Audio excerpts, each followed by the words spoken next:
Deming of Equity Armour Investments joins us on the show this morning. Good morning, Dan. And after that jobs number disappointment on Friday, are you surprised that we're here today talking about the S&P 500 at an all-time high? Well, I mean, I tell you, it certainly didn't look that way last Friday, Angie. Initially, we saw some weakness in the market, and the market struggled in the first part of the day, but strength built in the afternoon, and we saw the market close the S&P, in terms of the S&P, at new highs. So, yeah, a little bit surprised, because typically when you kind of get these news items, particularly a lot of news came out at the end of last week, and you kind of buy that rumor, sell the news scenario. You saw it happen early in the morning, but then ultimately we saw the market catch up and really close up strongly on the close. What do you think is holding up this market? Is it the Fed? Is it the economy? Is it consumer sentiment? Well, I think it's a combination of all those, Angie. Certainly, consumer sentiment appears to be pushing higher, and I think that's going to help support the market. You also have the Fed in there, but I think right now the Fed even though our liquidity provisions here in the United States are winding down, the Fed has made it very obvious that they're going to continue to support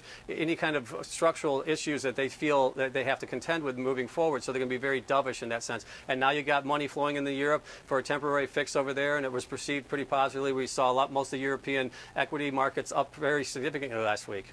What are you doing with your money? Well, right now, we're kind of, again, we've taken advantage of this run-up off of the August lows to kind of reposition ourselves, and we are kind of repositioning up here with the S&P up over 2,000. We feel it's a little bit overextended at this point, so we actually rebalanced it over the last couple of weeks where we sold some equity exposure and actually put it into volatility exposure, because we feel from a risk-adjusted standpoint that's a better way to kind of play this market right now. It just gave us the opportunity to rebalance our portfolios, keep them basically where we like them, and increase our volatility exposure. Thank you, Dan. Thank you.